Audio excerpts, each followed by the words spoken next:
En este video vamos a hablar de las características generales y de los aspectos diagnósticos de las moscas miasígenas.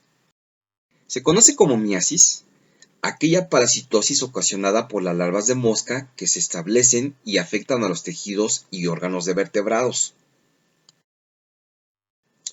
Para poder entender qué es una miasis, primero tenemos que describir cuál es el ciclo de vida general de las moscas.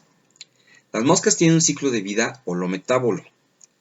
Esto quiere decir que todos los estados de desarrollo de la mosca son fenotípicamente diferentes.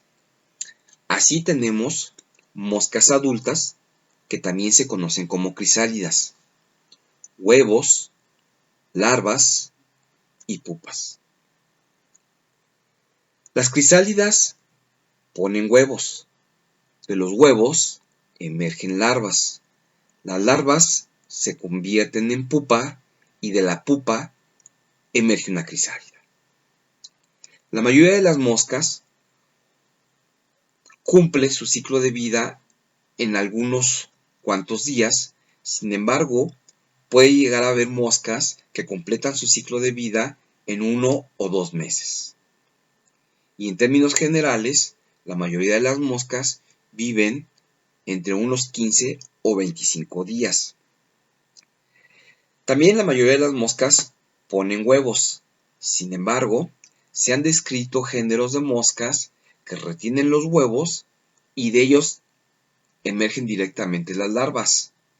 A estas moscas se les conocen como ovovivíparos. Sin embargo, en el video que vamos a ver, ninguna de nuestras moscas es ovovivíparas. Todas las moscas ponen huevos. Los géneros que ocasionan la miasis son cocleomía, oestros y dermatobia. Sin embargo, también tenemos otros géneros como sarcófaga, gastrophilus, lucilia, crisomia y musca. Como buenos insectos, los adultos podemos dividirlos en sus 3 tagmas, que son cabeza, tórax y abdomen.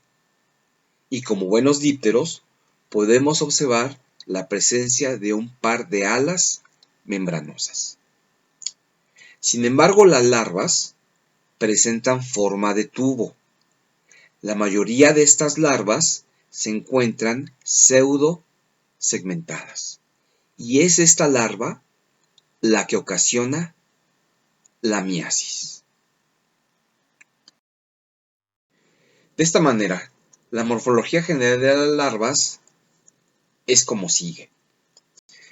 La larva tiene una parte anterior y una parte posterior. En la parte anterior vamos a encontrar el aparato cefalofaríngeo y aquí particularmente lo vemos con 2 ganchos o 2 espículas. Estos ganchos o espículas le sirven a la larva para dañar el tejido del hospedador e introducirse más profundamente en esos tejidos.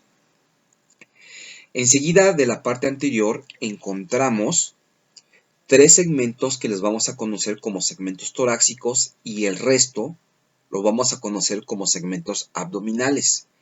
El último segmento abdominal le vamos a conocer como segmento anal y en este segmento vamos a encontrar los estigmas respiratorios que tienen importancia taxonómica.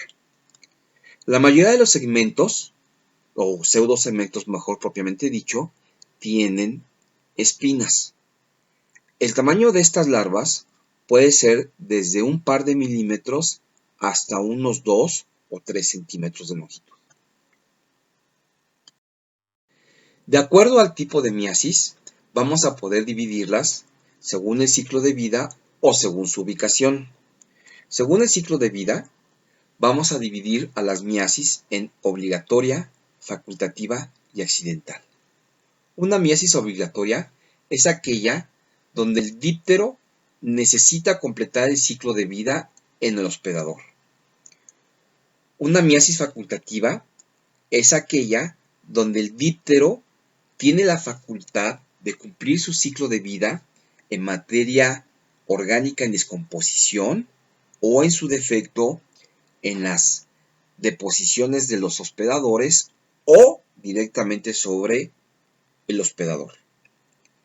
Una miasis accidental es aquella que de manera accidental el hospedador ingiere huevos del díptero de vida libre y en el transcurso del tubo digestivo emerge la larva. De tal manera que cuando se hace el examen coproparasitoscópico, uno observa la larva de mosca y entonces decimos que tenemos una pseudomiasis.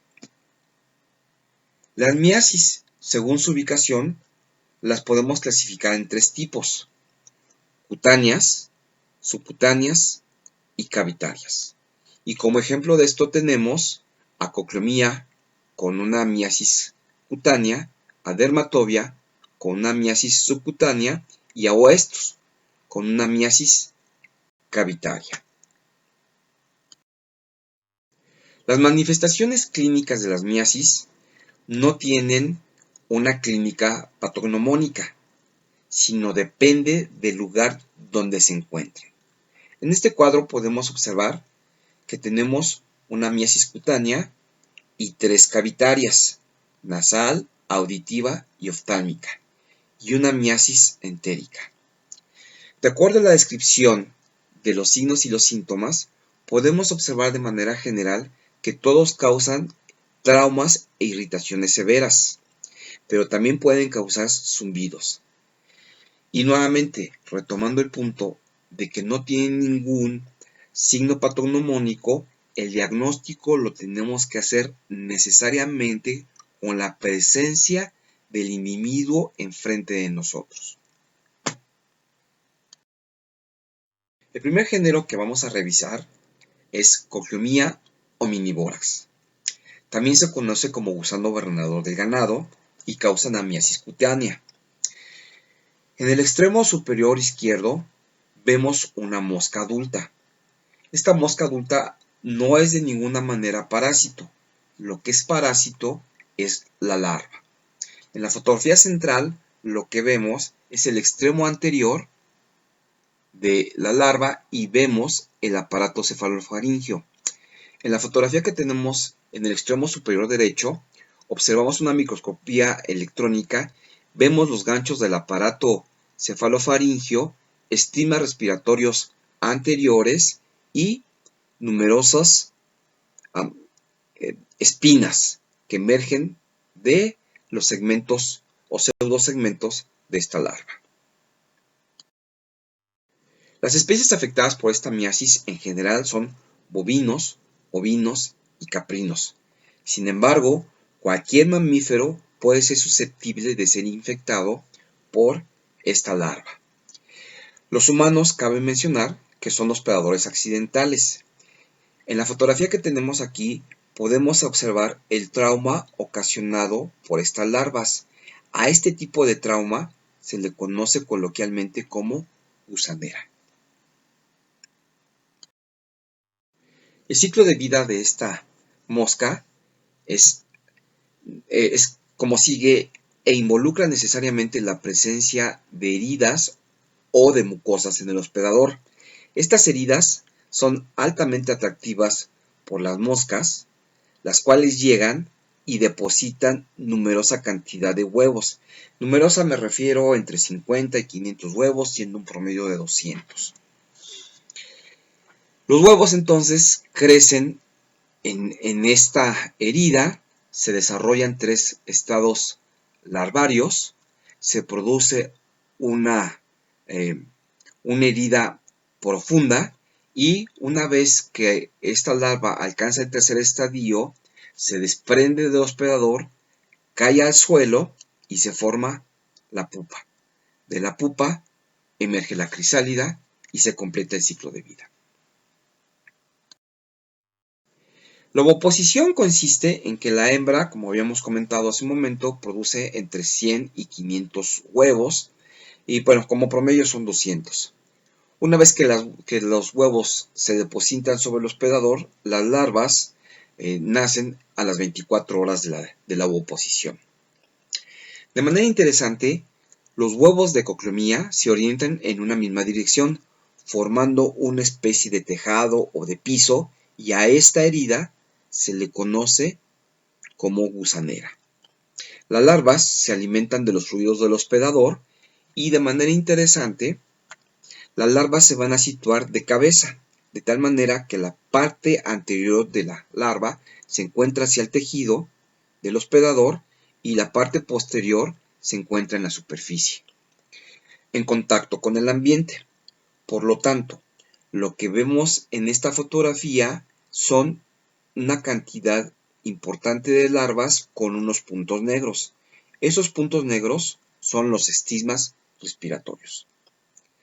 El gusano recibe el nombre la mosca recibe el nombre de gusano barrenador porque prácticamente lo que hacen es que van perforando como si fueran un tornillo los tejidos del hospedador.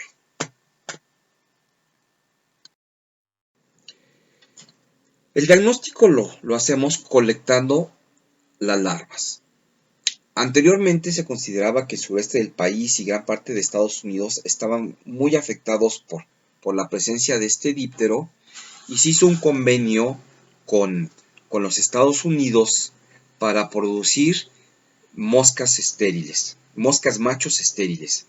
Estas moscas machos estériles competían con los machos silvestres. Las moscas hembras solamente pueden fecundar una sola vez. Por lo tanto, los machos estériles pues competían con los machos silvestres y esto ocasionó que la población disminuyera de coclomía a tal manera que en la década de los años 90 se declaró erradicada de México la presencia de esta mosca.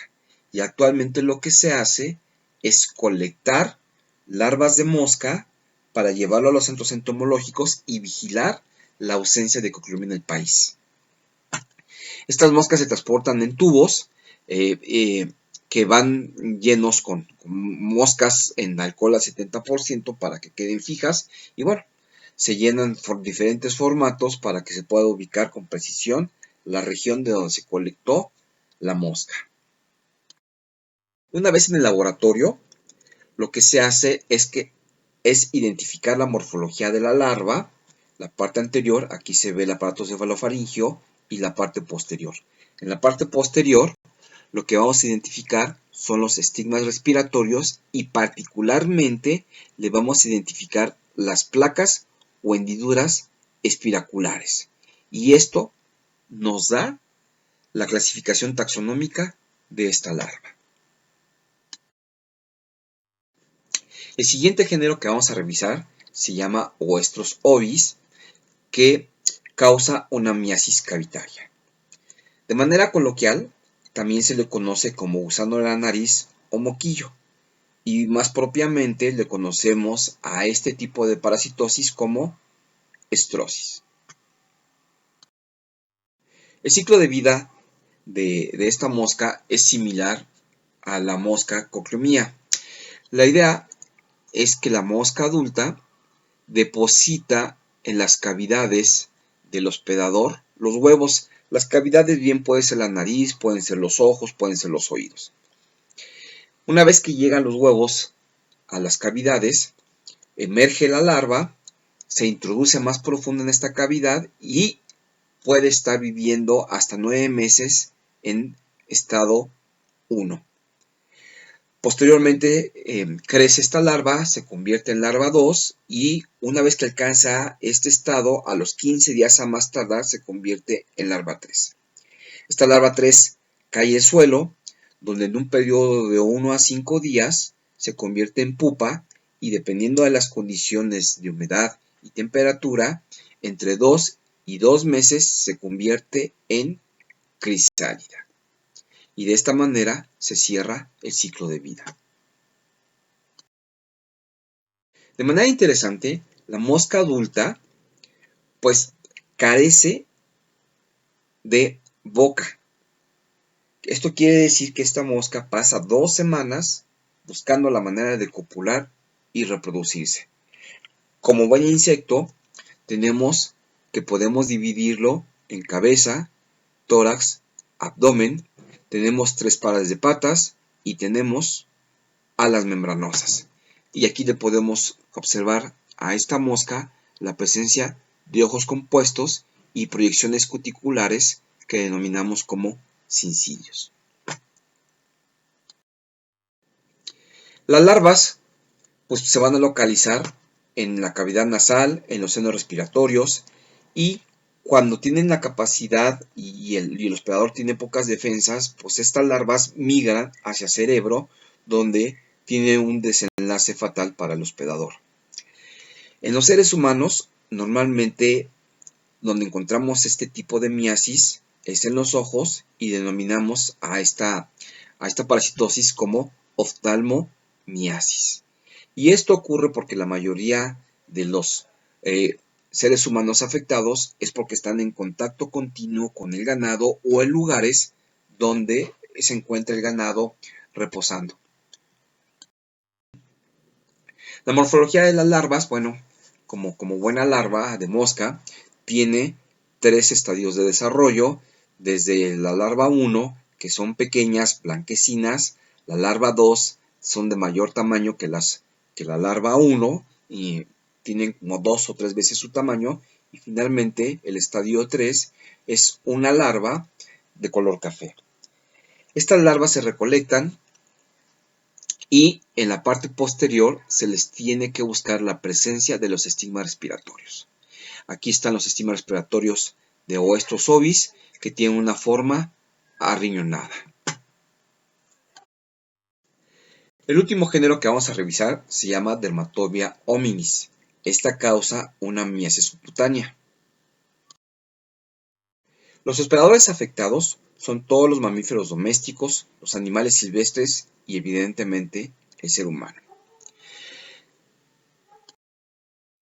El ciclo de vida es peculiar para esta mosca porque inicia cuando la mosca hembra tiene pegados en su ser una gran cantidad de huevos, y esta mosca, que es relativamente más grande que las otras, atrapa otra mosca de menor tamaño. También puede ser un mosco.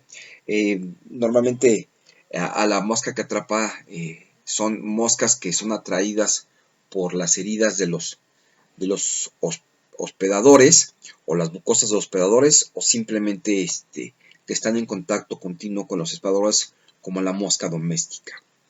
Esta mosca, por lo tanto, actúa como foronte, transporta los huevos de la dermatobia, y una vez que está en contacto esta mosca foronte con el hospedador, los huevos eclosionan y liberan las larvas de estadio 1. Estas larvas de estadio 1 crecen a larvas de tipo 2 y a larvas de tipo 3. Las larvas de tipo 3 caen al suelo, se convierten en pupa, y de la pupa emerge la crisálida, y de esta manera se completa el ciclo de vida. El diagnóstico de estas larvas, pues al igual que las demás, no hay otra más que extraer la larva, identificar la presencia de los estigmas respiratorios, pero desde el punto de vista morfológico, a simple vista podemos identificar que esta larva tiene la parte anterior con espinas y la parte posterior no presenta espinas. Esta es una larva de tercer estadio, donde podemos identificar los espículas, el aparato cefalofaringio, y tenemos algunos estigmas respiratorios. Finalmente, los estigmas respiratorios son en forma de D, y podemos nuevamente reforzar la idea de que la primera parte de la larva tiene espinas, mientras que la segunda parte no tiene espinas.